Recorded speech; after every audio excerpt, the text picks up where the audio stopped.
हमारे पुराने सदस्य हैं वो चाहें तो गूगल मीट पे वापस आ जाएं। गूगल मीट में भी जगह है। ठीक है, स्ट्रीम चालू है। अब हम लाइव शुरू कर रहे हैं। देखिए, स्क्रीन आप लोग देख पा रहे हैं?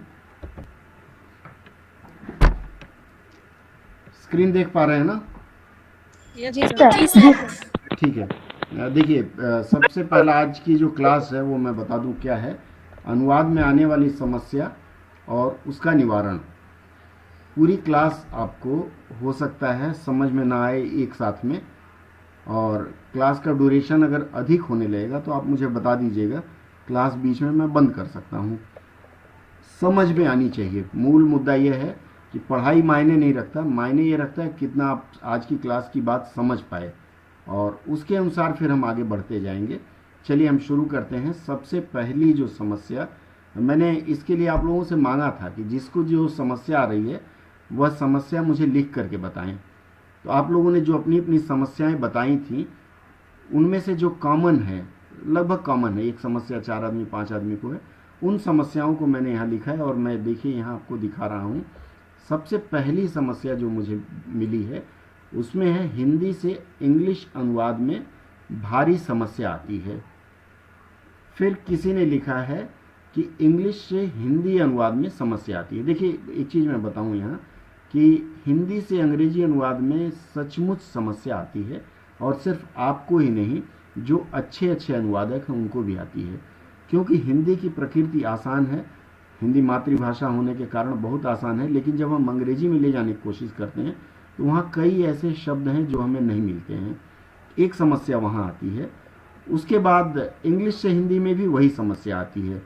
इसके बाद आता है, किसी ने लिखा है कि लॉन्ग सेंटेंस अरेंजमेंट में समस्या होती है। ये भी आपका सही है कहना कि जो लंबे वाक्य होते हैं उसको कैसे हम सजाएं, ये एक बहुत बड़ी समस्या वाली बात है। और उसके बाद फिर आता है इंग्लिश टू हिंदी अनुवाद में समस्या आती है। एक मिनट, जरा स्क्रीन में थोड़ा सा घटा बढ़ा दूं।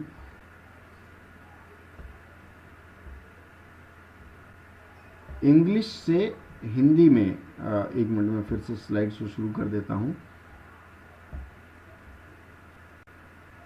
तो इसमें जो आप लोगों ने बताया है कि तीसरी जो समस्या है वो लॉन्ग सेंटेंस हो गई। चौथी है इंग्लिश टू हिंदी में वोकैब्स की समस्या आती है। वोकैब्स की समस्या सचमुच एक गंभीर समस्या है, क्योंकि शब्दकोश हम लोग रेफर नहीं करते। इस समस्या के समाधान के लिए मैं हमेशा आपको कहता आया हूं कि आप लोग डिक्शनरी रेफर किया करिए, और वो भी हार्ड कॉपी। डिक्शनरी जब छू के आप पेज पलटेंगे, पन्ने पलटेंगे, तो उसमें आप एक शब्द का अर्थ ढूंढने जाएंगे तो 10 शब्द और नए मिलेंगे, और जाने अनजाने उन 10 शब्दों में से कम 2 शब्द आपके दिमाग में ज़रूर बैठ जाएगा, तो वो बहुत अच्छी बात होगी। उसका आप ध्यान रखेंगे। उसके बाद जो समस्या आई है वह समस्या टफ वर्ड्स के अनुवाद में क्या अर्थ प्रयोग हो, या उसका सिनोनिम्स क्या हो सकता है। देखिए, जो कठिन शब्द हैं, कई बार अगर उसका आशय आपको समझ में आ रहा है, उसका भावार्थ समझ में आ रहा है, तो उसके लिए मैं हमेशा सलाह देता हूँ कि अगर उसका हिंदी ना मिले या अंग्रेजी ना मिले तो उसका लिप्यंतरण कर लें। जैसे ये टफ लिखा हुआ है, TOUGH, टफ के लिए कठिन मुझे नहीं याद आ रहा है, तो मैं क्या करूँगा कि जो टफ है उसको ट और फ लिख दूंगा। इसी तरह से मान लीजिए अर्थ लिखा हुआ है यहाँ, अर्थ का अगर मुझे नहीं आता है प्रयोग, अर्थ की अंग्रेजी नहीं आती है, तो ARTH, जैसे फिल्मों के पोस्टर होते हैं, लिप्यंतरण कहा जाता है, उस तरह से लिख सकते हैं। 2 से 3 लिप्यंतरण अगर परीक्षा में करते हैं तो वो चल जाता है, अधिक लिप्यंतरण नहीं करना है। अधिकतम 3 वहाँ आपका परमिटेड है। इसके बाद जो समस्या आती है, टेंस की पहचान में भी थोड़ी समस्या आती है। एकदम सही कहा आपने, क्योंकि कई बार प्रेजेंट इंडेफिनिट और प्रेजेंट परफेक्ट टेंस में असुविधा होती है। गया के साथ है अगर लगा दिया तो परफेक्ट में चला जाता है, और सिर्फ गया है तो पास्ट इंडेफिनिट होता है। इस तरह की समस्याएं आती हैं। इन समस्याओं पर हम सर भी, हाँ बोलिए। सर बोल रहे आप जो 3 बोले, तो वो हाँ, एक प्रश्न में 3 या पूरा पेपर में 3 लिप्यंतरण कर सकते हैं? इन सब पर पूजा जी हम लास्ट में बात करें। अभी खाली आप अच्छा, सुनते ठीक चलिए जो मैं बताने का प्रयास कर रहा हूँ। ठीक ठीक है, ठीक है फिर ठीक। आप लोगों के क्वेश्चंस लूंगा, मैं पहले अपनी बात रख लूँ। इसके बाद जो अगली समस्या आती है वह समस्या है word arrangement and suitable word use, ये किसी ने लिखा था। वर्ड अरेंजमेंट हिंदी में आप कह लीजिए कि शब्द विन्यास या वाक्य विन्यास जो होता है, मतलब एक वाक्य में संज्ञा कहाँ होगा, सर्वनाम कहाँ होगा, विशेषण कहाँ होगा, इसके अलावा आपके सब्जेक्ट, कर्ता, कर्म, क्रिया, उसके बाद भी और चीज़ें आती हैं, उसको कैसे रखेंगे, यह एक बहुत बड़ी समस्या है। और इस समस्या का अगर आप निदान कर लेते हैं तो पेपर 1 में भी आपको काफ़ी इससे सहायता मिलती है। लगभग 10 नंबर का उसमें रीअरेंजमेंट का रहता है, अंग्रेजी में भी और हिंदी में भी। सुटेबल वर्ड यूज़ मैंने पहले ही बता दिया। टफ वर्ड देखिए यहाँ लिखा हुआ है टफ वर्ड के अनुवाद में, तो इसके अनुसार फिर हम उस पर चर्चा करेंगे। उसके बाद उपयुक्त शब्द के चयन की समस्या होती है, ये पहले आ चुका है। उसके बाद आती है समस्या, कई बार शब्दों के सही पर्याय के हेर फेर में फंस जाता हूँ। सेम वही बात है उपयुक्त शब्द के चयन में जो समस्या आती है, कोई बात नहीं, इस पर भी हम बात करेंगे। और ये जो समस्या देखिए टेंस की जो समस्या है और ये उपयुक्त शब्द की समस्या, इस पर हो सकता है हमें 1-2 क्लास और लेना पड़े। तो आप लोग मानसिक रूप से तैयार रहिएगा कि अगले सत्र में हम जो विषय आज नहीं कर पाते हैं उन पर हम अगले सत्र में चर्चा करेंगे। उसके बाद जो समस्या आई है वह समस्या है, ज़्यादातर यह समस्या मुझे अंग्रेजी से हिंदी अनुवाद में होती है। अंग्रेजी से हिंदी में हो या हिंदी से अंग्रेजी में हो, इस विषय पर हम विस्तृत रूप से चर्चा करेंगे और आपकी समस्या का समाधान करने का प्रयास करेंगे। इसके बाद जो अगली समस्या आती है वह है अंग्रेजी से हिंदी अनुवाद करते समय वाक्य व्यवस्थित रूप से लिखने में दिक्कत आती है। ये पहले भी आ चुका है कि शब्द विन्यास और वाक्य विन्यास, मतलब कर्ता कहाँ रखना है, कर्म कहाँ रखना है, क्रिया कहाँ रखनी है, अंग्रेजी में प्रीपोजिशन कहाँ रखना है, वर्ब कहाँ रखना है, एडजेक्टिव वर्ब कहाँ रखना है, इन सब का सीक्वेंस अगर आपको पता है तो आप जंग जीत जाते हैं। इस पर भी हम चर्चा करेंगे। उसके बाद जो समस्या है कहाँ पर एक्टिव वॉइस और कहाँ पर पैसिव वॉइस का करें, इसमें कंफ्यूजन है।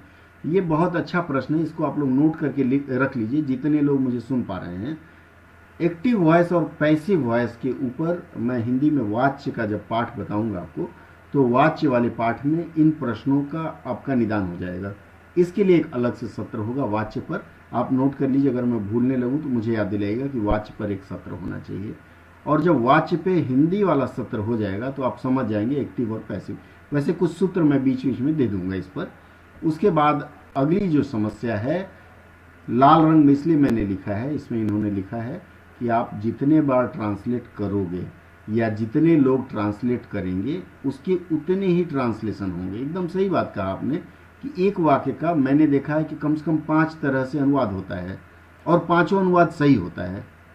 इस विषय में मैं आपको बताऊं कि अनुवाद शब्दशः अनुवाद नहीं होता है। अनुवाद हम किसका करते हैं, भावनाओं का करते हैं। आप लोगों ने पीजीडीटी में पढ़ा होगा, पीजीडीटी के पहले चैप्टर में, पीजीडीटी 1 में, कि अनुवाद का मतलब ये नहीं होता है कि हम शब्दशः अनुवाद करें, हम भावनाओं का अनुवाद करते हैं। और उसी में देखिएगा कि कुछ लोग अनुवाद में क्या करते हैं, प्रयोग करते हैं, ये प्रयोग करते हैं, जैसे इशारे का प्रयोग करते हैं। जैसे मान लीजिए पानी चाहिए, मैं ऐसे अंगूठा इशारा किया तो सामने वाला समझ जाएगा कि हाँ इनको पानी चाहिए। इसी तरह से और भी कई चीज़ें हैं जो इशारे से, वो भी एक तरह की भाषा है और उसका अनुवाद है। तो इसमें कोई घबराने की बात नहीं है। अगर मान लीजिए आपको 5 लोग, आपके मित्र 5 तरह का अनुवाद करते हैं, आपको लगता है कौन सा बेहतर है, एक कॉमन चुन लीजिए। अन्यथा सब अपने अपने हिसाब से व्याकरण के नियम से अगर करते हैं तो उसमें कोई कठिनाई नहीं होती है। यह हम सबसे अंत में इस विषय पर चर्चा करेंगे। अब हम चलते हैं, जो समस्या आप लोगों ने दिया है उन समस्या के थोड़े से संदेश पर हम चलते हैं। समस्या समाधान का पहला सूत्र मैं जो आपको देने जा रहा हूँ, सबसे पहले हम यह जानेंगे कि हिंदी और अंग्रेजी में शब्द क्रम कैसे होता है। शब्द क्रम का अर्थ है कि साधारण वाक्य गठन अगर हम करते हैं, साधारण वाक्य गठन का मतलब अगर मैं बोलूँ राम आम खाता है, एक साधारण सा वाक्य है, राम आम खाता है। इसमें राम है, आम है और खाना, अर्थात राम इसमें कर्ता हो गया, जो खा रहा है वो कर्ता है, जो कर रहा है, जो काम कर रहा है वो क्रिया हो गई। इसके अलावा उसके अतिरिक्त, कर्ता के अतिरिक्त जो भी इसमें संज्ञा या सर्वनाम हो उसे हम कर्म मानते हैं। आप चाहें तो नोट कर सकते हैं। कि किसी वाक्य में कर्ता के अतिरिक्त जो भी, वैसे मैं आप लोगों को पहले ही बता चुका हूँ, कर्ता के अतिरिक्त जो भी शब्द संज्ञा या सर्वनाम आता है वह कर्म माना जाता है, और मैं बाद में आपको दिखा दूंगा कैसे कर्म माना जाएगा। हिंदी की जो प्रकृति है, राम कर्ता हो गया, कर्म आम हो गया, और क्रिया खाना, राम आम खाता है। इसी तरह से जब हम दूसरा रूप देखते हैं इसका, दूसरा अर्थात अंग्रेजी में ही कर रहे हैं, बाकी भाषाओं की बात करेंगे कभी और। तो जैसे अंग्रेजी में करते हैं, तो ये जो राम है कर्ता, कर्ता को अंग्रेजी में सब्जेक्ट माना जाता है, तो सब्जेक्ट पहले आएगा, उसके बाद वर्ब आएगा। वर्ब का मतलब जो कर रहा है, क्रिया बोलते हैं उसको, खाना पीना सोना ये क्रिया है। तो अंग्रेजी में सब्जेक्ट पहले आता है, फिर वर्ब आता है, फिर ऑब्जेक्ट। ये साधारण छोटे मोटे वाक्यों में यह रूप चलता है। तो जब भी आप कोई बड़ा वाक्य आप पाते हैं अनुवाद के लिए, तो बड़े वाक्य को मैं हमेशा बताता आया हूँ, कोई खंड खंड में विभाजित कर लीजिए। कहाँ विभाजित करेंगे? जहाँ सांस रुक रही है एक अंश वो होता है, या फिर जहाँ आपको लगता है कि इस वाक्य में कॉमा है, इन्वर्टेड कॉमा है, इस तरह की चीज़ें हैं, कंजंक्शन प्रीपोजिशन है, वहाँ से वाक्य के छोटे छोटे टुकड़े बांट लेते हैं और फिर हम वहाँ से शुरुआत करते हैं। अब आगे चलते हैं हम। इसके बाद एक उदाहरण जैसे मैंने दिया आपको, राम आम खाता है, इसका अनुवाद हमने किया, तो राम ईट्स मैंगो। अब ईट्स क्यों होगा, ईटिंग क्यों नहीं होगा? यह होता है टेंस, लेकिन टेंस पे चर्चा आज हम नहीं करेंगे। आज हम सिर्फ और सिर्फ वाक्य गठन पर चर्चा करेंगे। एक बार आपने वाक्य गठन ढंग से देख लिया तो फिर आपको कहीं मुड़ के देखने की आवश्यकता नहीं रहती है। ठीक है, तो चले हम वाक्य गठन में, हाँ या ना? बीच बीच में मैं चाहूंगा कि जो लोग मुझे सुन पा रहे हैं, ठीक है? तो हाँ, ठीक है, चलिए मैं आगे बढ़ता हूँ। सबसे पहले देखिए स्क्रीन पे आपको दिख रहा होगा पार्ट्स ऑफ स्पीच। जो लोग टीचमेंट पे जुड़े हैं हमारे साथ, टीचमेंट पे वो नहीं देख पा रहे होंगे, टीचमेंट पे पुराने लोग हैं, मैं चाहूँगा वो लोग भी गूगल मीट पे आ जाएं, राजेश जी आपको इन कर देंगे।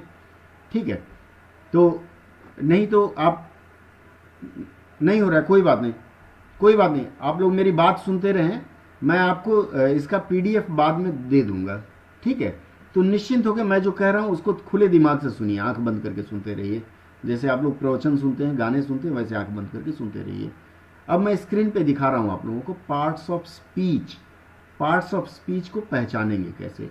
स्पीच का मतलब जो हम बोल रहे हैं, पार्ट्स ऑफ स्पीच को हिंदी में शब्द कहा जाता है।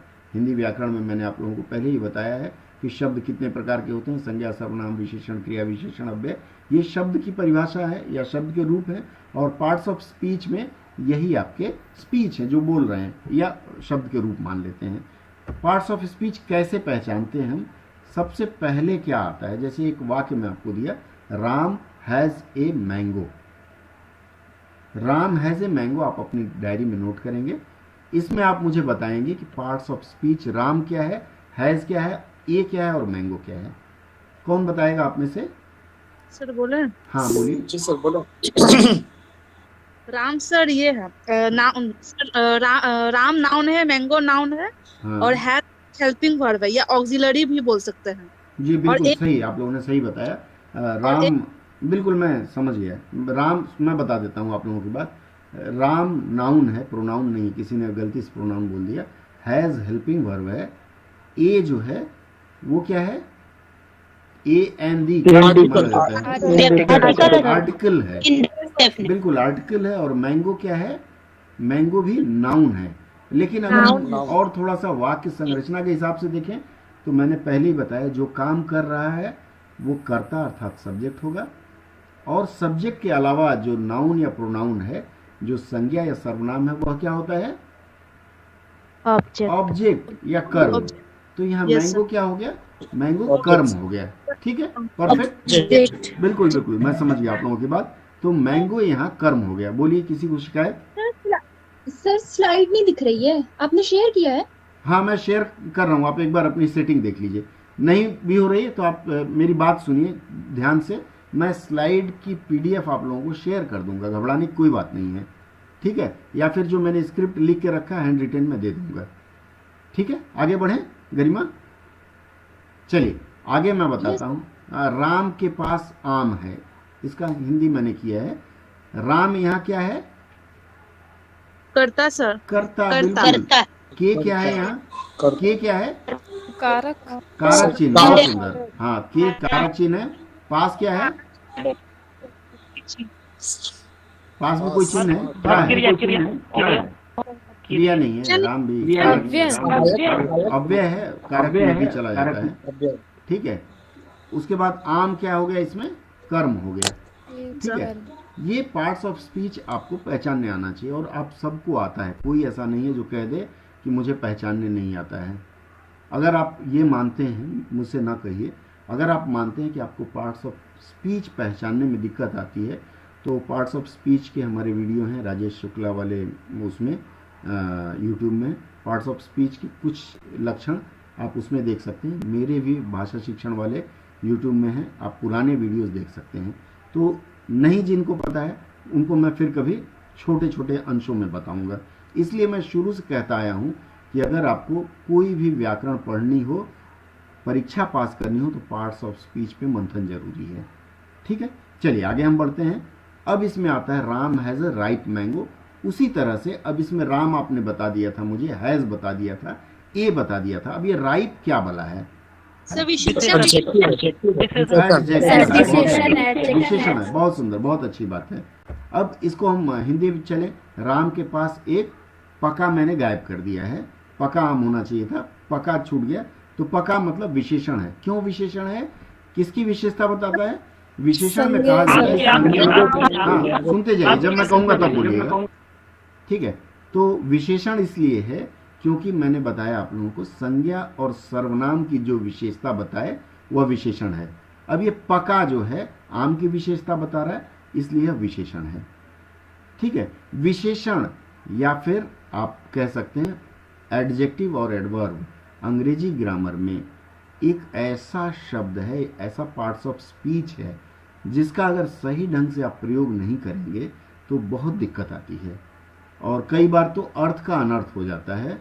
तो विशेषण पर आप लोग विशेष ध्यान देंगे, एडवर्ब पर विशेष ध्यान देंगे, और आप एक बार नहीं 5 बार 10 बार आप पार्ट्स ऑफ स्पीच के इन 2 मंत्रों पर विशेष रूप से ध्यान देंगे। ठीक है, अब हम आगे बढ़ते हैं।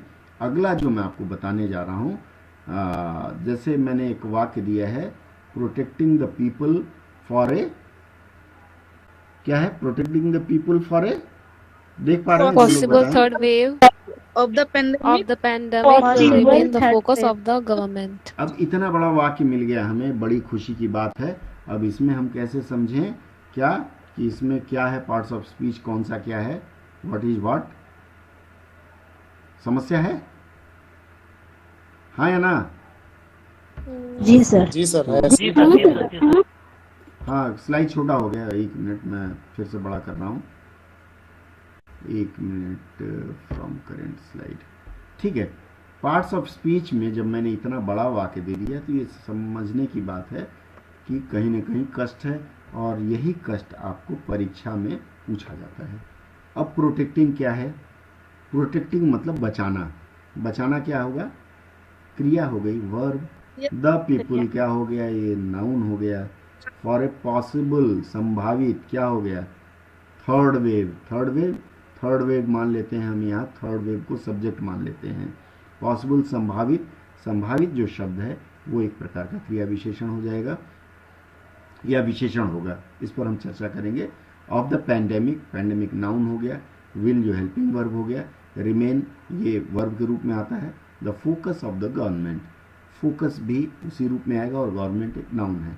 इस तरह से आप इसकी विवेचना करेंगे, और आज जब हमारी ये कक्षा ख़त्म होगी तो आपके लिए टास्क रहेगा कि आप यह देख लें कि जो वाक्य मैंने दिया है उसमें आप पार्ट्स ऑफ स्पीच पहचान पा रहे हैं कि नहीं पा रहे हैं।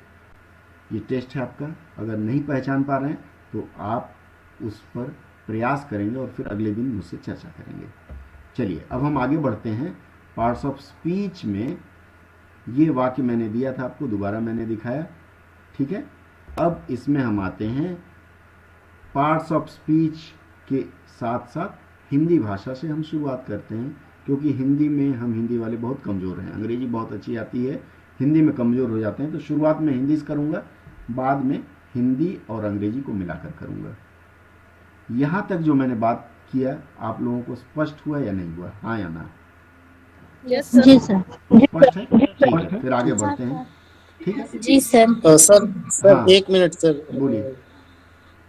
सर हम बोल रहे हैं ना कि आपकी आवाज तो क्लियर आ रही है सर, पर मेरे यहाँ पर माइक बज रहा है, थोड़ा आपका वॉइस तेज होगा सर, होगा। अब मैं लिमिट पार कर गया हूँ, जो छूट जा रहा है कान में वो ईयरफोन डाल के प्रयास करिए, छूट जा रहा है तो अब जो दिखा रहा हूँ स्क्रीन पे उसको देख के नोट डाउन नहीं करिए। सर, छूट क्या है सर, मैं हाँ। बोल रहा हूँ ना, मेरे आस पास में सर माइक बज रही है, ठीक कोई है, तो दिक्कत आपकी नहीं, वो वॉइस तो थोड़ी कोई दिक्कत नहीं, हाई हो जाता है। हाई। वीडियो ये रहेगा, यूट्यूब में वीडियो रहेगा, आप वहाँ से दोबारा देख सकते ओके हैं। ठीक है, चलिए हम ओके, आगे बढ़ते हैं। धन्यवाद सर। अब अगला जो मैंने पहले ही बता दिया, कर्ता और कर्म क्रिया, यह साधारण वाक्य का गठन है, इसमें संदेह नहीं होना चाहिए। अब यहाँ से हमारा ट्रिक शुरू होता है। सबसे पहला जो सूत्र है, यदि क्रिया के बदले कर्ता पर जोर देना हो तो क्या होगा? कर्ता कहाँ चला जाएगा? कर्ता क्रिया के बाद चला जाता है। ठीक है, एक उदाहरण मैं देता हूँ। लड़ती है सेना, नाम सिपह सलार का। अब देखिए यहाँ लड़ती लाल रंग में मैंने दिखाया है, लड़ती जो शब्द है वो क्या है? क्रिया है, सेना कर्ता है, सेना लड़ती है नाम सिपह सलार का, लेकिन हमें की जगह ठीक है ना? सर अब बाकी ठीक एक है बार सर, फिर अब से ठीक है। बोलिए। चलिए मैं फिर से बताता हूँ। देखिए मैंने बताया आपको पीछे चलते हैं, पीछे वाली स्लाइड ले लेते हैं। मैंने ये बताया कि जब वाक्य में, एक मिनट हैंग कर दे,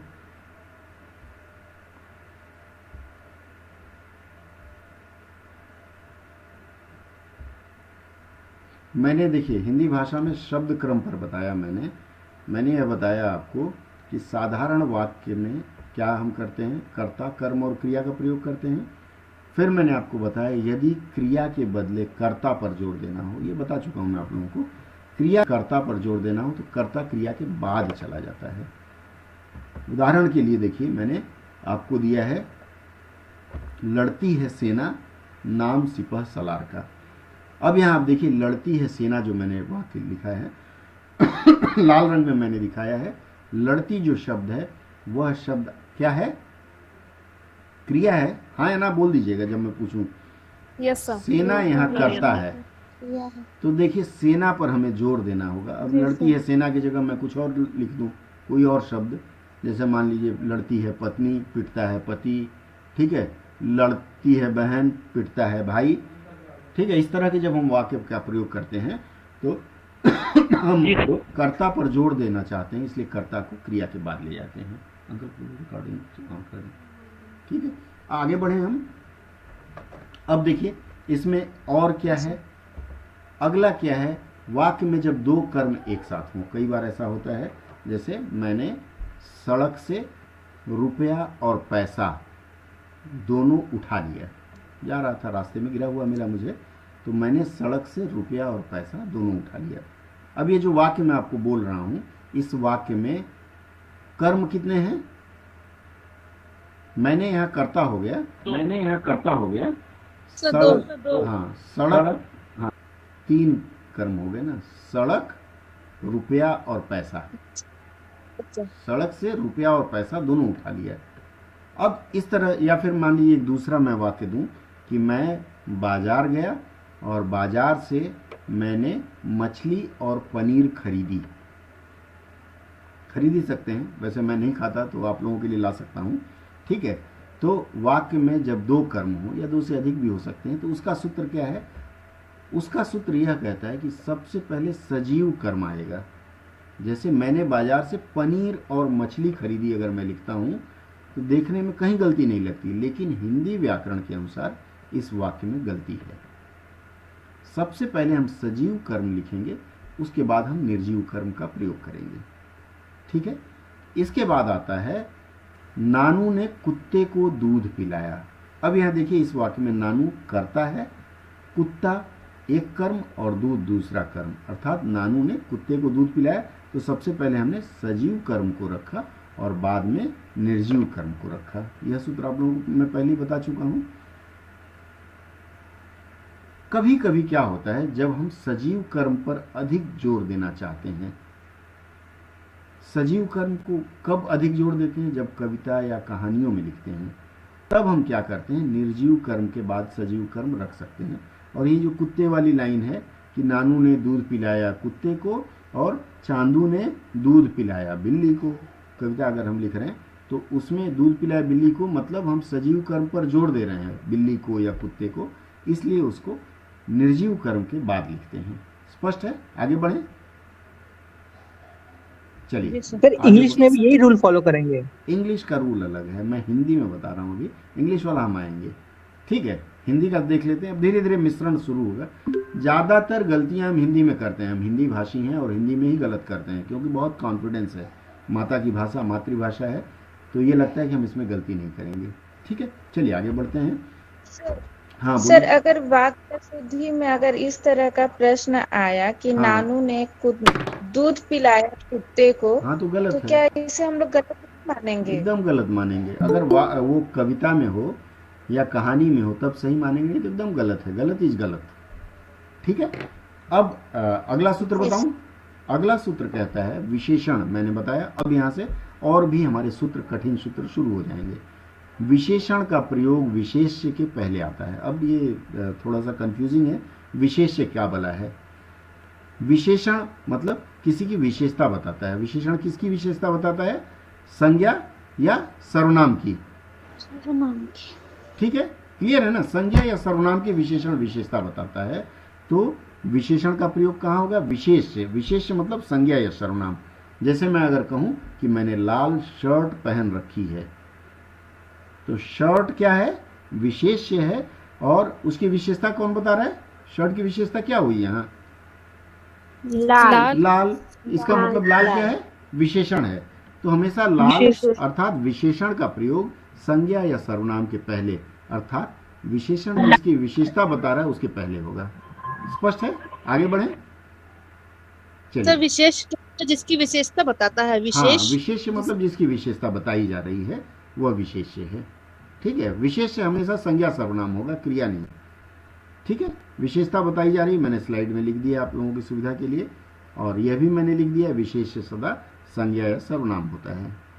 ठीक है, अब एक और उदाहरण मैं देता हूं। मैंने एक लाल कलम खरीदी, लाल शर्ट से तो मैंने बता दिया। अब लाल कलम खरीदी, इसमें विशेषण क्या है और विशेष्य क्या है? बताइए। विशेषण विशेष कलम है और लाल विशेषण है। बहुत अच्छा है, ये आपको पता है। अब थोड़ी सी कठिनाई की तरफ बढ़ते हैं, यहाँ ध्यान रखिएगा। क्रिया विशेषण का प्रयोग। अब ये सबसे बड़ी बला क्रिया विशेषण। मैं आप लोगों को रेगुलर क्लास में भी अव्यय आधा ले आया था, क्रिया विशेषण नहीं बताया था। क्रिया विशेषण का प्रयोग सीख लीजिए। क्रिया विशेषण की परिभाषा मैं इसके बाद वाले सेशन में कभी लूंगा। ठीक है, क्रिया विशेषण क्या बला है, कौन बता पाएगा? जो विशेषण शब्द नहीं, होल्ड ऑन, विशेषण शब्द नहीं, जो शब्द, सुनिए, जो शब्द क्रिया की विशेषता बतलाता हूँ। Yes sir. सर जैसे वो धीरे धीरे कैसे चलता है, धीरे धीरे। बिल्कुल बिल्कुल। एक चीज और मैं बता दूं कि अव्यय भी कई बार विशेषण क्रिया की विशेषता बताता है। अव्यय भी क्रिया की विशेषता बताता है। मैंने अभी पिछले पाठ में आपको बताया था, तो उसका भी आप ध्यान रखेंगे। तो क्रिया विशेषण हमेशा क्रिया की विशेषता बताता है। रे मना धीरे रे सब होए, धीरे धीरे रे मना मतलब धीरे धीरे ही होता है। तो इस तरह का प्रयोग। अब क्रिया विशेषण का प्रयोग हमेशा क्रिया से पहले आएगा। वह धीरे धीरे चलता है, धीरे धीरे चल चांद गगन में। ठीक है, तो इस तरह के जो भी शब्द आएंगे क्रिया के पहले प्रयोग होंगे। क्लियर है? आगे बढ़े। सर एक बार और बताइए। क्रिया विशेषण का प्रयोग हमेशा क्रिया से पहले होता है। ठीक है, हाँ या ना? अरे समझ में आया तो समझ में आ जाए तो हाँ बोल दीजिए, फिर उसके बाद ही बढ़ेंगे ना हम आगे। ठीक है, और इसके बाद स्लाइड थोड़ा सा पीछे चला गया। हाँ चलिए, मैंने स्लाइड देख पा रहे हैं आप लोग? जी सर। नहीं देख पा रहे हैं, प्रयास करिए। देखिए, विशेषण का प्रयोग विशेष से पहले होता है, मैंने बता दिया। विशेषण ये स्लाइड में दिखा चुका हूं आप लोगों को। ठीक है, उसके बाद अगला जो मैं बताना चाह रहा था, साधारणतः, हमेशा नहीं, कई बार, हमेशा भी, करण लिखते चलिए, करण अर्जुन वाला करण, संप्रदान, अपादान, अधिकरण, ये 4 कारक चिन्ह हैं, उनका प्रयोग क्रिया से पहले होता है। फिर से बोल रहा हूं, करण, संप्रदान, अपादान, अधिकरण, ये चारों कारक चिन्ह हमेशा क्रिया से पहले प्रयोग होते हैं। उदाहरण के लिए मैंने वाक्य दिया आपको, मैंने कलम से लिखा। यहां जो से है वो क्या है, कौन सा कारक है, करण या संप्रदान? करण, क्योंकि कारण बन रहा है ना, क्योंकि कारण बन रहा है। ठीक है, तो मैंने कलम से लिखा। अब लिखा देखिए क्रिया है, उसके पहले साधन, उसका पहले। तो करण, संप्रदान, अपादान, अधिकरण, ये हमेशा साधन के रूप में प्रयोग होते हैं। अलग अलग रूप है इनका, तो उनका प्रयोग हमेशा क्रिया से पहले होगा। एक और वाक्य ले लेते हैं, जूही ने बच्चों के लिए मिठाई खरीदी। किसके लिए खरीदी, बच्चों के लिए। तो मिठाई खरीदी, देखिए यहां पहले आया हुआ है, खरीदने से पहले आया हुआ है। ठीक है, आगे बढ़ते हैं, अगला लिखते हैं, संबोधन कारक का प्रयोग वाक्य के प्रारंभ में होता है। मैं पहले भी आपको बता चुका हूं कि पत्नी अपने पति को बोलती है, ए जी सुनिए, मेरे लिए सोने की एक अंगूठी ला दीजिए। या फिर आप कहते हैं, हे प्रभु मेरी रक्षा करना, हे भगवान मैं परीक्षा पास कर जाऊं। या एक बच्चा परीक्षा में कुतुब मीनार कहाँ है पूछा गया, तो उसने प्रश्न का जवाब लिखा कि कुतुब मीनार कहाँ है, आगरे में है। अब बाद में वो बेचारा घर आया तो भगवान से प्रार्थना करने लगा, हे प्रभु कुतुब मीनार आगरे चला जाए, आगरे चला जाए, आगरे चला जाए। ठीक है, इस वाक्य का संदेश ये है कि हे प्रभु, प्रभु को संबोधित कर रहा है ना, तो ये संबोधन कारक है। हे प्रभु, श्रीमान, ये संबोधन कारक हमेशा ही वाक्य के प्रारंभ में होंगे। इसीलिए देखिए किसी गाने में भी मैंने सुना है, ए जी, ओ जी, लो जी, सुनो जी, ये सारा संबोधन कारक है। उसके बाद उसने कहा, करता हूं मैं जो तुम भी करो जी। तो संबोधन कारक हमेशा वाक्य के प्रारंभ में प्रयोग होगा। स्पष्ट है, आगे बढ़े, हाँ या ना? किसी की आवाज नहीं आ रही है।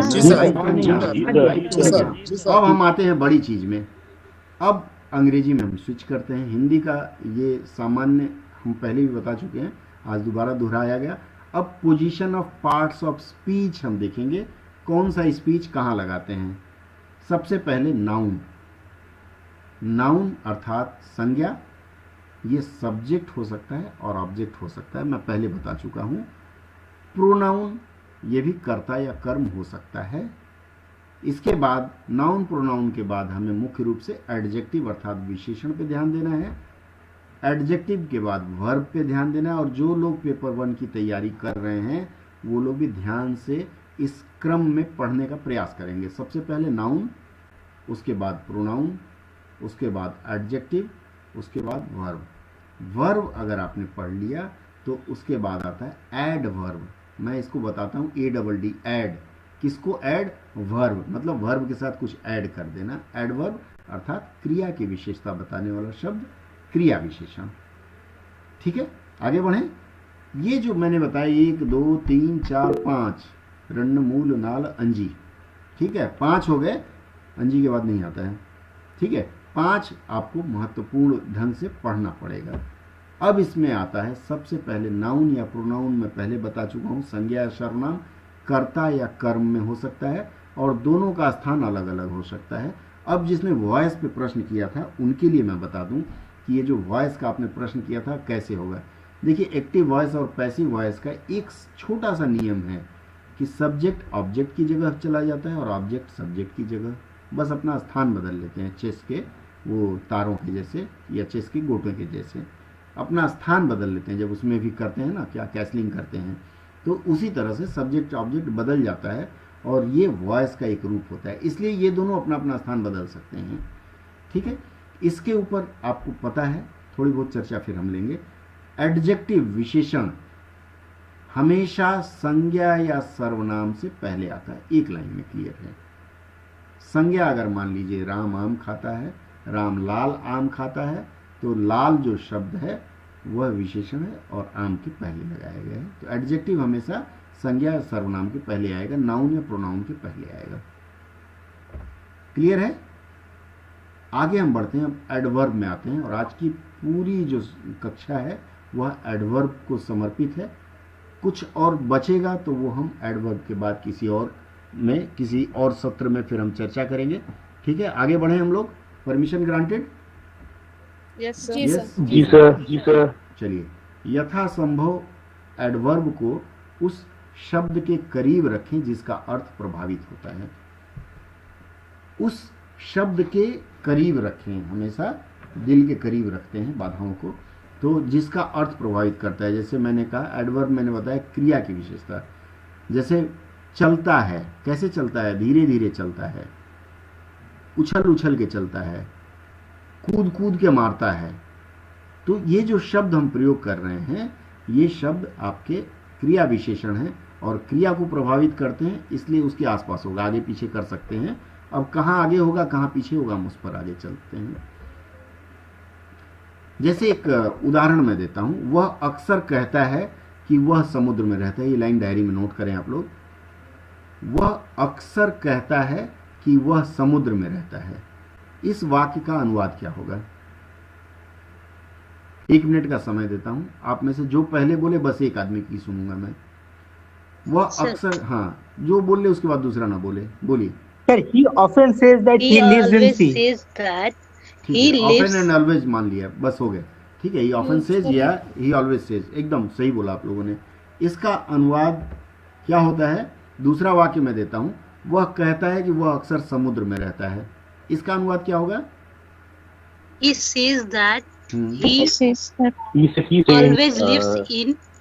Says that he often live ठीक है। in he says he that often lives in और ही ऑलवेज लिव्स इन, दोनों वाक्य मान लेता हूं। अब जरा गौर करें इन दोनों वाक्यों में। पहले वाक्य में वह करता है, कर्ता के बाद ही हमने अक्सर का प्रयोग किया है, क्रिया विशेषण है। उसके बाद दूसरे वाक्य में कि वह अक्सर समुद्र में रहता है। देखिए, ये अक्सर जो शब्द है अलग जगह लगने पर वाक्य को ही बदल देता है। बड़ा खतरनाक है ये। जैसे होता है ना कि काला रंग किसी में मिला दीजिए वो काला हो जाता है, वही अक्सर का। अर्थात अक्सर का मतलब एडवर्ब अगर किसी वाक्य में गलत शब्द के साथ लगा देंगे, मतलब जहां उसको नहीं रखना चाहिए, तो आपका पूरा का पूरा वाक्य समुद्र में डूब जाएगा। ठीक है, अब जैसे पहले वाक्य का अनुवाद आप लोगों ने बताया, ही ऑफन सेज, वो अक्सर कहता है। सांस रुकी, हमने वाक्य को तोड़ दिया, बड़े वाक्य को छोटा किया। दैट जोड़ा गया उससे, ही लिव्स इन सी, मतलब वो अक्सर कहता है, जब भी मिलेगा बोलेगा भैया मैं समुद्र में हूं। लेकिन अगर दूसरे वाक्य का अनुवाद, he says that he often lives in sea, दोनों अलग अलग अर्थ है। अक्सर का मतलब वो हमेशा ही रहेगा, लेकिन जो दूसरा वाक्य है उसमें ये आता है कि हफ्ते में 2-3 दिन वो समुद्र में रह लेता है। दोनों वाक्य के अर्थ में अंतर आएगा और एडवर्ब फिर उसी शब्द के पास रखें जिसके अर्थ को प्रभावित कराना है, नहीं तो अर्थ का अनर्थ हो जाएगा। अगला लेते हैं। मैंने आपको बताया था अकर्मक क्रिया और सकर्मक क्रिया। अब यहां अकर्मक क्रिया आप ध्यान दें। अकर्मक क्रिया की विशेषता बताने वाला क्रिया विशेषण। अकर्मक क्रिया मतलब ऐसी क्रिया जिसका कर्म पर कोई प्रभाव न पड़े, अर्थात कर्म से लेना ही नहीं है उसको कुछ। जैसे राम सोता है, राम हंसता है, राम दौड़ता है, इसमें कर्म है ही नहीं, तो ये अकर्मक क्रिया आएगी। अकर्मक क्रिया के बारे में मैं आप लोगों को बता चुका हूं, अपनी नोट देख लीजिएगा। तो अकर्मक क्रिया की विशेषता बताने वाला क्रिया विशेषण। अकर्मक क्रिया, सकर्मक क्रिया, दो क्रिया हैं, तो उसकी जो विशेषता बताता है, अर्थात वो क्रिया की विशेषता बता रहा है, तो क्रिया विशेषण है। वह विशेषण के बाद आएगा, क्रिया विशेषण के बाद आएगा। जैसे एक उदाहरण मैं आपको दूं, पितामह शांतिपूर्वक मरे। मरना एक क्रिया है, वर्ब है, उसके पहले शांतिपूर्वक लगाया गया, तो ये शांतिपूर्वक क्या हो गया? अकर्मक क्रिया होगा। ठीक है, और अकर्मक क्रिया का प्रयोग कहाँ होगा? मैंने बताया है क्रिया विशेषण उसके पहले लगेगी या फिर क्रिया विशेषण के बाद। तो ये जो शांतिपूर्वक हुआ, मरने की विशेषता बता रहा है। कोई तड़प तड़प के मरता है, ठीक है, तो शांति पूर्वक मरे, तो इसका प्रयोग हमने क्रिया से पहले किया है। ठीक है, अब हाँ सर दोबारा बताइए। मैंने बताया अकर्मक क्रिया की विशेषता बताने वाला क्रिया विशेषण, ये अंग्रेजी के रूल में मैं ले जा रहा हूं। अब आपको अकर्मक क्रिया की विशेषता बताने वाला क्रिया विशेषण सामान्यतः क्रिया विशेषण के बाद आता है। हिंदी में तो हमने पहले लिख लिया, पितामह शांति पूर्वक मरे। मरना जो पितामह के बारे में बता रहा है, मरना क्रिया है शांति पूर्वक। लेकिन जब हम इसका अनुवाद अंग्रेजी में करते हैं तो हम कैसे करते हैं? देखिए, द ग्रैंडफादर डाइड पीसफुल्ली, अर्थात हम ये डाइड जो शब्द है क्रिया के बाद क्रिया विशेषण का प्रयोग किए। क्यों किए? क्योंकि ये जो मरे जो शब्द है यह अकर्मक क्रिया है। द ग्रैंडफादर पीसफुली डाइड अगर हम बनाते हैं तो यह वाक्य गलत हो जाएगा, यह प्रयोग गलत होगा। नोट कर लीजिए, और किसी का प्रश्न हो तो बताएं, फिर एक दूसरा वाक्य मैं दूंगा। समझ में आया? नहीं समझ में आया? ये थोड़ा कठिन है, मुझे भी समझने में समय लगा। बताइए। क्रिया के बाद है ना सर? ये डेफिनेटली अंग्रेजी में देखिए क्रिया के बाद आया है, डाइड के बाद आया है। इंग्लिश में तो sir the grandfather peacefully died, नहीं, पीसफुली डाइड गलत हो जाएगा। मैं आपको रूल दिखा रहा हूँ, रूल में कह रहा हूँ मैं कि अकर्मक क्रिया की विशेषता बता रहा है। अकर्मक क्रिया क्या है? पितामह मरे, मरना यहाँ अकर्मक क्रिया है क्योंकि कर्म है ही नहीं। उसकी विशेषता कौन सा शब्द बता रहा है? शांति पूर्वक। जब इसका हम अनुवाद करेंगे अंग्रेजी में तो ये जो शांति पूर्वक है अकर्मक क्रिया की विशेषता बता रहा है, उसको हम क्रिया के बाद लिखेंगे, वर्ब के बाद लिखेंगे। इसलिए देखिए अनुवाद में मैंने दिया है the grandfather died peacefully. Peacefully शब्द अंत में लिखा गया है। अक्सर लोग मुझसे यह प्रश्न सर ये जो रूल है हाँ, के टाइम में ध्यान रखना है। नहीं सुन पाया, फिर से बोलिए। सर ये जो रूल है ये सिर्फ हमको ट्रांसलेशन के टाइम में ध्यान रखना है। नहीं मतलब जी, ये ट्रांसलेशन ये जो में रूल यूज मैं होगा। बता रहा हूँ, ये जो रूल बता रहा हूँ, ये इंग्लिश ग्रामर का रूल है। किसका रूल है? इंग्लिश ग्रामर का। और सर इंग्लिश ग्रामर का है, मतलब एट द नहीं नहीं नहीं, हमेशा हमेशा रूल इज रूल। आप अगर बाएं हाथ से खाती हैं तो बाएं हाथ से हमेशा खाना है, ठीक है? Rule is rule. वो तो ट्रांसलेशन में हम खाली एप्लीकेशन करते हैं उस रूल का, अलग कुछ नहीं है। आपको जब सेंटेंस करेक्शन के लिए दिया जाएगा तो उसमें भी इस रूल को अप्लाई करना है, ठीक है? अगला वाक्य एक और देता हूं, उसमें समझ में आएगा आपको। राजा लिव्स हियर, राजा यहां रहता है, इसका हिंदी होगा, यही होगा ना? राजा लिव्स हियर की हिंदी क्या होगी? राजा यहां रहता है। ये जो हियर जो शब्द है, यहां रहना की विशेषता बता रहा है, इसलिए यहां जो शब्द है यह क्रिया विशेषण है।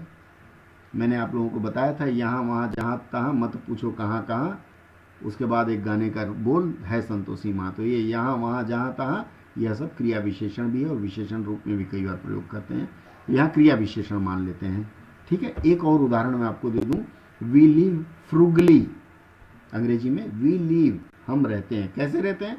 फ्रूगली। फ्रूगली का मतलब होता है मित व्ययता, मतलब कंजूसी में जीते हैं, पैसे नहीं होंगे या फिर बहुत कंजूस हैं ही, ठीक है? इन तीन वाक्यों से आपको स्पष्ट हो जाएगा कि जब यहाँ क्रिया विशेषण क्रिया की विशेषता बता रहा है, और वो क्रिया कैसी है? अकर्मक क्रिया है। अंग्रेजी में बोले तो क्या बोलेंगे अकर्मक क्रिया को? ट्रांजिटिव या इंट्रांजिटिव? इंट्रांजिटिव, ठीक है? इंट्रांजिटिव आप लोगों ने बताया। तो इंट्रांजिटिव वर्ब की जो विशेषता बताता है शब्द, वह हमेशा वर्ब के बाद रहता है। मतलब इंट्रांजिटिव वर्ब जिस वर्ब की विशेषता बता रहा है उसके पीछे रहेगा। हमेशा देखे होंगे नेताजी आगे रहते हैं और चेले चामुंडे पीछे रहते हैं, नेताजी की जय हो। इसका मतलब ये मान लीजिए कि नेताजी यहाँ अकर्मक हैं और जो उसके साथ हमने क्रिया प्रयोग किया जय हो करने वाले बच्चे, वो जय हो करने वाले चूंकि उनके पीछे रहते हैं, उनकी विशेषता बताते हैं अकर्मक की, तो उसको हम क्रिया के बाद लेंगे, ठीक है? आगे बढ़ें। अगला है सकर्मक क्रिया। अकर्मक मैंने बता दिया, अब सकर्मक में आते हैं। सकर्मक क्रिया के बाद अगर कर्म हो तो क्रिया विशेषण कर्म के बाद आएगा। सकर्मक क्रिया, सकर्मक क्रिया मतलब कर्म पे प्रभाव पड़ता है। राम आम खाता है, यहाँ जो आम पर प्रभाव पड़ा, कर्म पर खाने का प्रभाव पड़ा, तो इसके बाद क्रिया विशेषण कर्म के बाद लगाएंगे। जैसे अंग्रेजी में, पहले हिंदी में देख लेते हैं। वह धारा प्रवाह अंग्रेजी बोलती है। कई लोग हैं जो धारा प्रवाह बोलते हैं, बोलती बोलता जो ले लीजिए। तो ही या शी लिखेंगे और क्या लिखेंगे, स्पीक्स इंग्लिश, और फ्लुएंटली जो शब्द है बाद में ले जाएंगे। क्यों बाद में ले जाएंगे, मैंने आपको रूल में दिखाया है कि सकर्मक क्रिया के बाद कर्म हो तो क्रिया विशेषण कर्म के बाद आएगा। सकर्मक क्रिया स्पीक्स जो है सकर्मक है, क्यों, अंग्रेजी बोलता है। कैसे बोलता है, धारा प्रवाह, ठीक है। तो यहाँ अंग्रेजी पर बोलने का प्रभाव पड़ा है, इसलिए सकर्मक है। और धारा प्रवाह जो है उसकी विशेषता है, तो विशेषता कर्म के बाद, ठीक है। आगे बढ़ें। अगला जो रूल है, अगला जो नियम है, अगला नियम कहता है क्रिया विशेषण सदैव उस शब्द के बाद प्रयुक्त होता है जिसकी वह विशेषता प्रकट करता है। फिर से सुने, क्रिया विशेषण सदैव उस शब्द के बाद प्रयुक्त होता है जिसकी वह विशेषता प्रकट करता है। अभी पहले भी तो मैंने बताया कि नेताजी की विशेषता बताते हैं, चेला लोग तो पीछे रहते हैं, ठीक है। जैसे वह बहुत अच्छा गाती है, इसके पहले मैंने बताया वह अंग्रेजी बहुत अच्छा बोलती है, वह बहुत अच्छा गाती है, सी सिंग्स वेरी स्वीट। क्रिया विशेषण सदैव उस शब्द के बाद प्रयुक्त होता है जिसकी वह विशेषता प्रकट करता है। अब यहाँ सिंग्स की विशेषता प्रकट कर रहा है ना, गाने की। वेरी स्वीट, तो ये जो वेरी शब्द है वह बाद में जाएगा, सिंग्स के बाद, क्रिया के बाद जाएगा। स्वीटली नहीं होगा क्या? वेरी स्वीटली कहना चाह रही हूँ, स्वीटली कर लीजिए, कोई दिक्कत नहीं, लेकिन स्वीट का स्वीटली शब्द मैं कम सुना हूँ। स्वीटली एडवर्ब है तो स्वीटली हो जाएगा ना? हो जाएगा, लेकिन स्वीट का स्वीटली मैंने नहीं देखा आज तक। अगर है तो आप प्रयोग कर लीजिए। नहीं होता, अगर कहीं स्वीट ही होता है, स्वीटली अगर आपको कहीं व्याकरण की किताब में मिला हो तो आप कर लीजिए, मुझे जानकारी नहीं है, ठीक है, उस पर नो कमेंट्स। आगे बढ़ें। वह बहुत तेज दौड़ता है, इस वाक्य में भी देखिए ही रन्स वेरी, ये जो वेरी शब्द है फास्ट के पहले आया है, ठीक है। इसका मतलब फिर से मैं रूल दोहराता हूं कि जिसकी वह विशेषता प्रकट करता है क्रिया विशेषण उसके बाद रहेगा, ठीक है। 3 रूल मैंने बताया। आगे बढ़ें। अगला जो शब्द है वह है काल बोधक क्रिया विशेषण। अब एक और बवाल आ गया, बवाल हो गया ना, हाँ या ना। एडवर्ब ऑफ टाइम, अभी क्रिया विशेषण पढ़े ही नहीं, ऊपर से लाद दिया adverb of time. Adverb of time कुछ नहीं है, जहां समय बताया जाता है that is adverb of time. घबराना नहीं है मोटे मोटे बड़े बड़े शब्दों से। जैसे होता है ना, इटालियन होटल में कोई गया, रेस्टोरेंट में, तो उसको वेटर आया तो उसने 15 लाइन लंबी चीज़ बता दी, ये वो ऐशनो पैशनो पता नहीं क्या क्या बोला। फिर उसने पूछा भाई हिंदी में बता दे, तो बोला सर खिचड़ी खाएंगे, ठीक है। इसी तरह से बड़े बड़े शब्दों में नहीं जाना है, एकदम आसान सा तरीका मैं बता रहा हूँ। एडवर्ब ऑफ टाइम, इसको कालबोधक क्रिया कहते हैं, और एकदम आसान, आप सबको पता है, always, ever, often, seldom, never, sometimes, frequently. जिसको पता ना हो बता दें, हाथ खड़ा करे, ये शब्द पता नहीं है।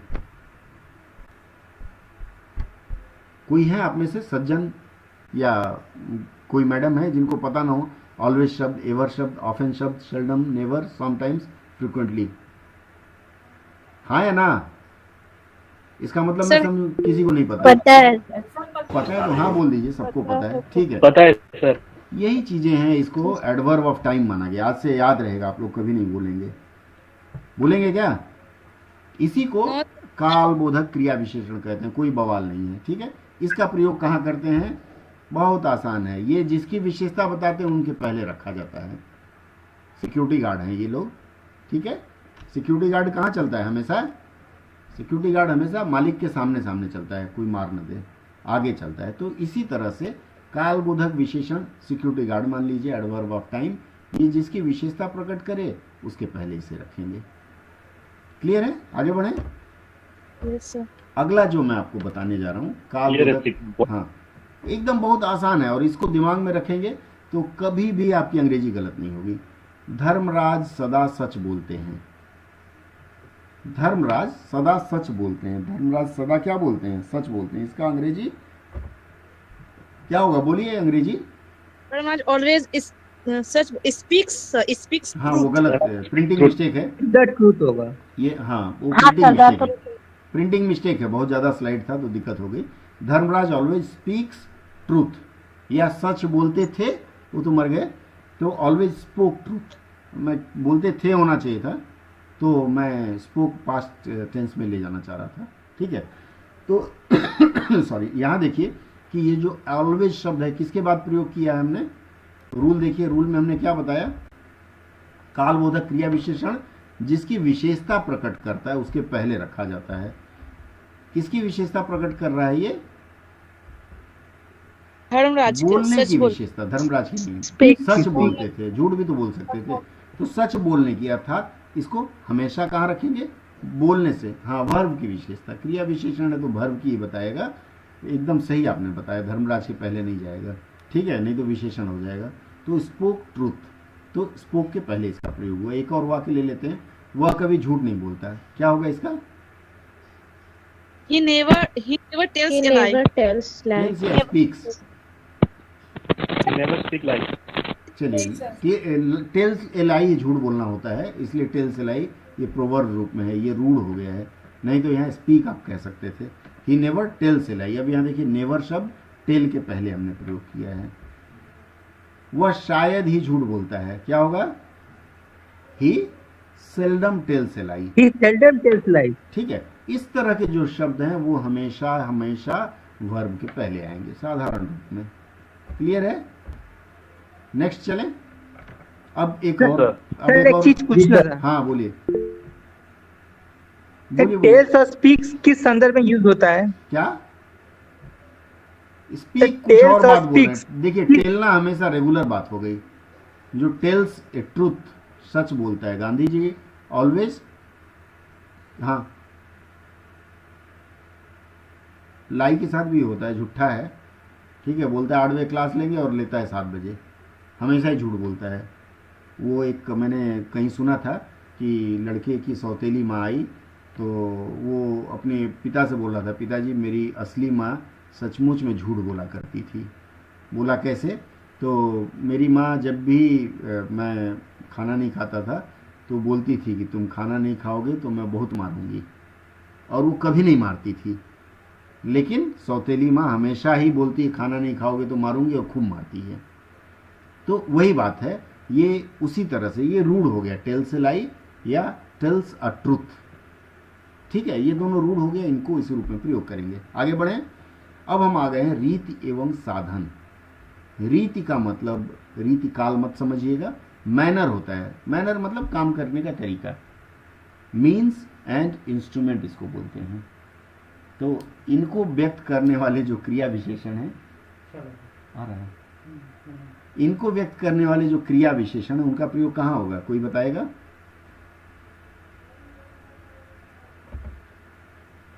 अंग्रेजी वाक्य में अंत में ऐसे आते हैं। ठीक है, रीत एवं साधन, manner, means and instrument. Instrument का मतलब बजाने वाला नहीं, साधन हो गया, हवाई जहाज पे चढ़ के, या वो जो कौन सी एक मूवी आई थी जिसमें झाड़ू पे चढ़ के वो लोग यात्रा करते हैं, याद है? याद है, हैरी पॉटर। Very good. तो वो वहाँ इंस्ट्रूमेंट हो जाता है हैरी पॉटर का। तो मैनर, मीन्स एंड इंस्ट्रूमेंट जी, अब वो अंत में चला जाएगा। हैरी पॉटर केम ऑन झाड़ू। ठीक है, तो अंग्रेजी वाक्य प्रायः वाक्य के अंत में आते हैं, जैसे the boy go to school, या the boys go to school by bus, by ठेला गाड़ी, या फिर बाई हैरी पॉटर का झाड़ू। ठीक है, पर हिंदी में ऐसा नहीं होता, ये अंग्रेजी की अभिव्यक्ति है। हैरी पॉटर हमेशा झाड़ू पर बैठकर आता है। यहां देखिए, झाड़ू शब्द का प्रयोग हमने बीच में कर लिया है। समझ में आ गई बात, या फिर बताऊं? बोलिए सर। हिंदी वाला जो बोले थोड़ा फिर से बोल दीजिए। जी सर, आ गई। मैंने एक वाक्य दिया आपको, हैरी पॉटर कम्स ऑन झाड़ू, या कम्स बाई झाड़ू, या द बॉय। वीडियो स्टक हो गया। हाँ, वीडियो स्टक हो गया, किसमें, कौन से चैनल में? सर क्लियर है, सर क्लियर है सर, नेट का प्रॉब्लम होगा। ठीक है, चलिए मैं आगे बढ़ता हूँ। तो मैंने ये बताया कि the boys go to school by bus. Shahnawaz साहब बेहतर समझ पाएंगे हमारी बात कि शहनवाज साहब ऑफिस अपने बुलेट से जाते हैं, तो मैं बोलूँगा Shahnawaz ji goes to his office by vroom vroom. क्या? किसे आते हैं शर्मा साहब? बुलेट बोलिए, अरे कुछ तो समर्थन बुलेट सर। कीजिए। हाँ सर नहीं तो बुलेट सर। आप समर्थन नहीं करेंगे तो लोग डांटेंगे हमको, ठीक है। लेकिन हिंदी में ऐसा बुलेट नहीं से होता है। हिंदी में क्या होता है, हिंदी में अगर हम बोलें तो शहनवाज साहब मोटरसाइकिल से या बुलेट से ऑफिस जाते हैं। ये जो बुलेट शब्द है, इंस्ट्रूमेंट है, मोड है या मीन्स है, साधन है, तो साधन का हमने बीच में ले लिया, कर्म के रूप में ले लिया। स्पष्ट है, हाँ या ना? लड़के जी सर। कार्यालय हाँ बस से हाँ जाते सर। हैं, बस पहले है क्रिया से पहले, ठीक है। चलिए अब हम आगे बढ़ते हैं, थोड़ा सा और आगे बढ़ते हैं। पैसिव वॉइस की वाक्य रचना, लोगों ने प्रश्न किया था, मुझे बताना जरूरी था। पैसिव वॉइस की रचना में क्रिया विशेषण, और अक्सर हम लोग एक्टिव वॉइस पैसिव वॉइस के 5 नंबर के प्रश्न आते हैं, वो गलत लिख के आ जाते हैं। क्यों? क्योंकि वहाँ एडवर्ब का ख्याल नहीं रखते हैं। आज मैं स्पष्ट कर दूंगा। पैसिव वॉइस की वाक्य रचना में क्रिया विशेषण सामान्यतः मध्य स्थिति में रखे जाते हैं। मध्य का मतलब सेंटर पोजीशन।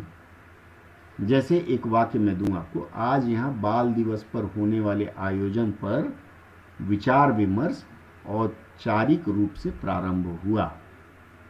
ये जो औपचारिक रूप से, क्योंकि यहाँ प्रारंभ होना जो है क्या है, प्रारंभ होना क्या है, क्रिया है, उसकी विशेषता बता रहा है औपचारिक रूप। ये जो औपचारिक रूप है ये बीच में आया है। आज यहाँ बाल दिवस पर होने वाला, तो ये हमेशा बीच में आएगा पैसिव वॉइस में। ये मैं पैसिव वॉइस वाले खंड में और बढ़िया से स्पष्ट करूंगा। आज सिर्फ एक सूत्र आपको दे रहा हूं। सर एक बार रूल रिपीट कर दीजिए। रूल देखिए, मैं बता रहा हूं। पैसिव वॉइस की वाक्य रचना में स्क्रीन पे दिख रहा है, सामान्यतः एडवर्ब मध्य स्थिति में रहता है, मतलब वाक्य के बीच में। जैसे मान लीजिए हिंदी में इसका है, आज यहाँ बाल दिवस पर होने वाले आयोजन पर, अंडरलाइन किया है देखिए, विचार विमर्श औपचारिक रूप से प्रारंभ हुआ। ये प्रारंभ होने की प्रक्रिया बताई जाती है, मैनर है। तो इसमें क्या होगा, discussion was formally started here today. ये जो फॉर्मली शब्द है, स्टार्ट होना क्या है, वर्ब है, और फॉर्मली जो है उसकी विशेषता बता रहा है, तो एडवर्ब है। वो कहाँ है, बीच में है। देख पा रहे हैं, नहीं देख पा रहे हैं आप लोग? Discussion was formally started. ठीक से देखिए स्क्रीन पे, नहीं तो मैं वो स्लाइड जब दूंगा तो आप देख पाएंगे। हाँ ठीक है, चलिए तो हम आगे बताते हैं कि फॉर्मली स्टार्टेड जो शब्द है वो हमने बीच में लिया है, लास्ट में नहीं लिया है। ये वॉइस में आपको इस बात का ध्यान रखना है। Discussion was started here formally अगर करते हैं तो वाक्य गलत होता है, और यही हम लोग सेंटेंस करेक्शन में गलती करके आ जाते हैं और घर आके सर पीटते हैं। ठीक है, आगे बढ़ते हैं हम। पैसिव वॉइस की वाक्य रचना में क्रिया विशेषण का एक और सूत्र,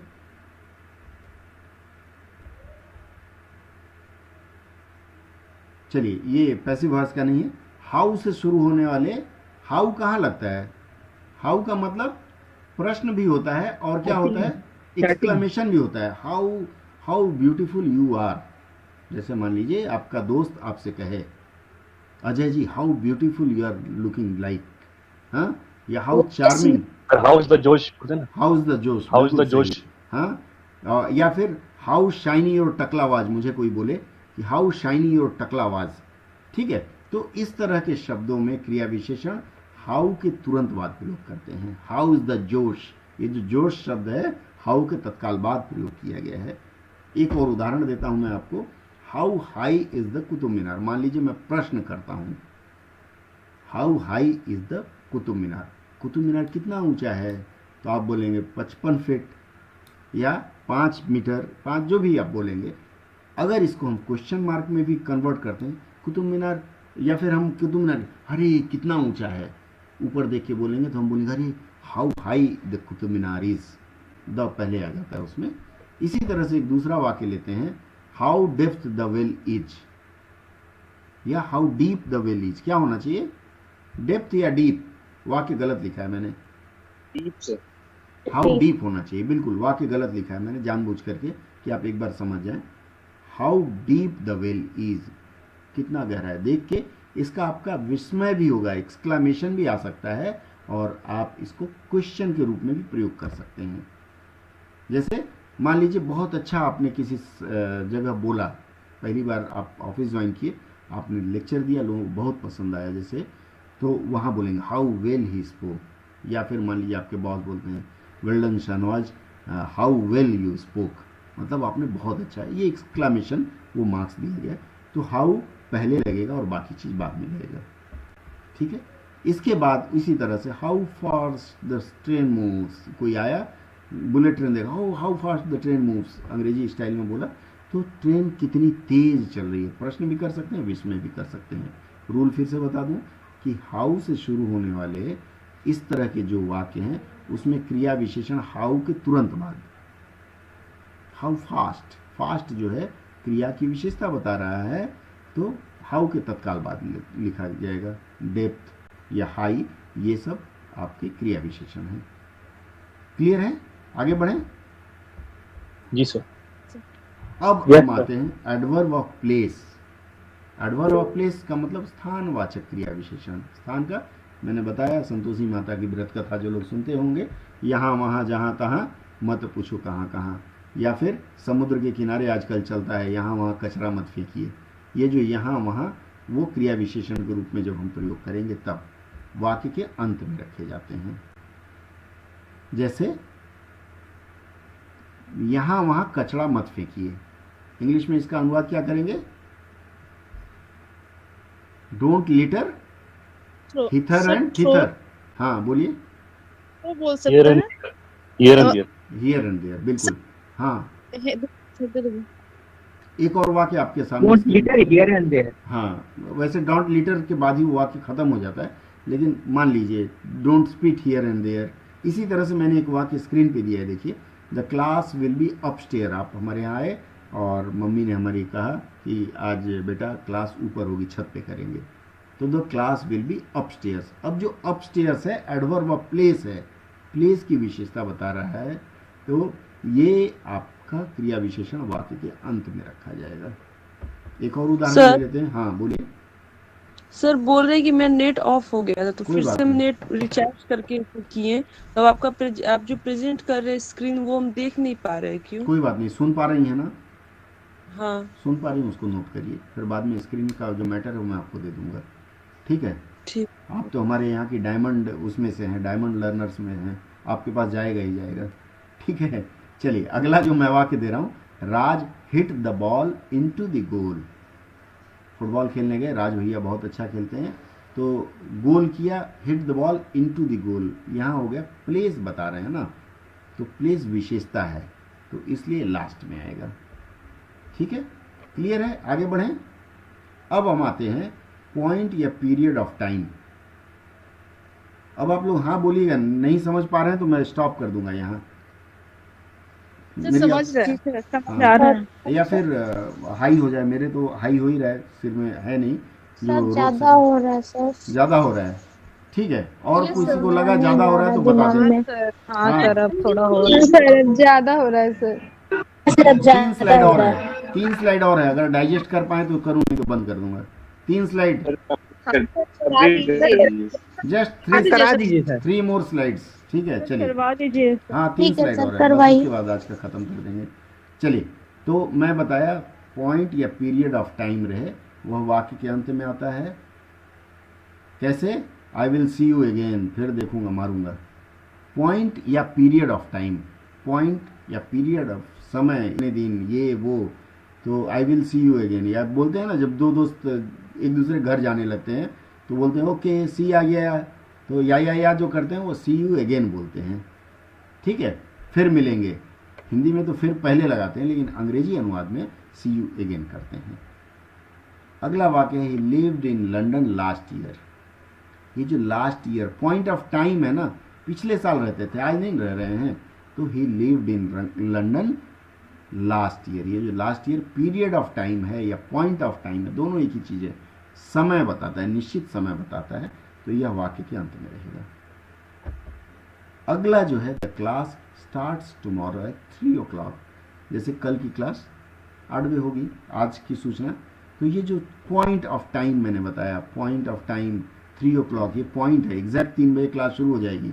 जैसे आज हमने 7:40 में शुरू कर दिया था, मैंने प्रतीक्षा नहीं किया किसी का, तो ये period of time, point of time हमेशा वाक्य के अंत में जाएगा। ठीक है, अगला स्लाइड है, बस 2 स्लाइड और बचे हैं, वो देख लेते हैं। मुझे लगा अधिक होगा इसलिए मैंने पहले ही कह दिया था। समय एक और है, टाइम ड्यूरेशन, एडवर्बियल इसको बोलते हैं, ठीक है। जैसे हाउ लॉन्ग, हाउ लॉन्ग, आप यहाँ कितने दिन से ठहरे हुए चाचा? वो अतिथि तुम कब जाओगे में पूछता है ना, चाचा और कितने दिन ठहरोगे? How long will you be here chache? तो उसका है लेंथ ऑफ टाइम इसको बोलते हैं।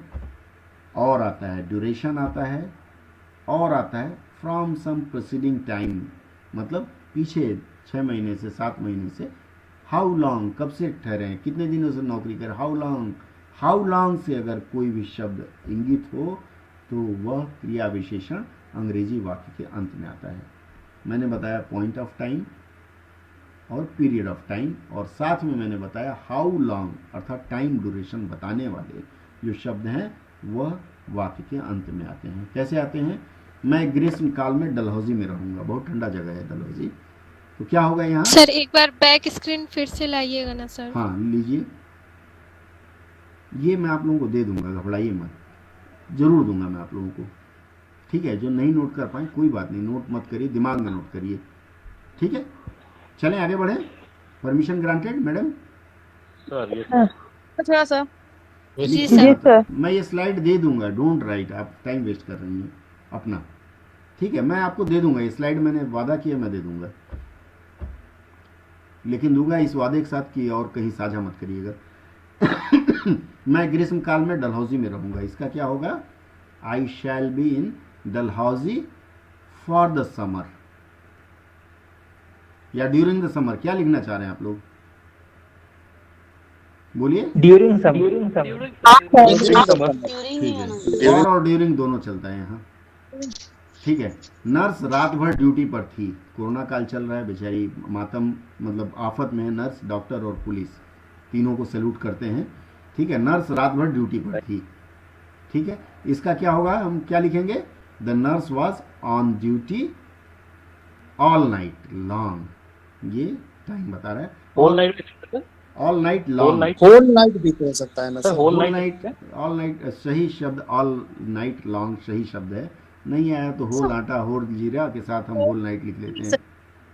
होल जो होता है, सुनिए, होल और ऑल नाइट सुन लीजिए, होल और ऑल नाइट में फर्क है। ऑल नाइट मतलब पूरी रात, और होल जैसे होल आटा, होल लॉट, वो किसी क्वांटिटी दिखाता है। टाइम के लिए ऑल नाइट लिखते हैं, ऑल डे ऑल नाइट। एक और आसान तरीका बताता हूँ, वो पार्टी ऑल नाइट वाला गाना सुने आप लोग? नहीं सुने हैं? जी सर सुने। हाँ सर, हाँ सर, हाँ। क्या नाम है? कौन सा वो संत कौन है जिन्होंने गाया वो गाना? हनी सिंह। है हनी सिंह, हाँ, हनी बाबा का वो सुन लीजिएगा, पार्टी ऑल नाइट। वो अंग्रेजी खूब बोलते हैं, तो इसमें लास्ट में आया ही ऑल नाइट, तो उसमें कोई ऐसे रटने की बात ही नहीं है। पार्टी ऑल नाइट याद आया तो ऑल नाइट लिख दिया, लास्ट में आएगा। क्लियर? इसका मतलब है that is period of time, point of time, ये सब लास्ट में आएगा, ठीक है।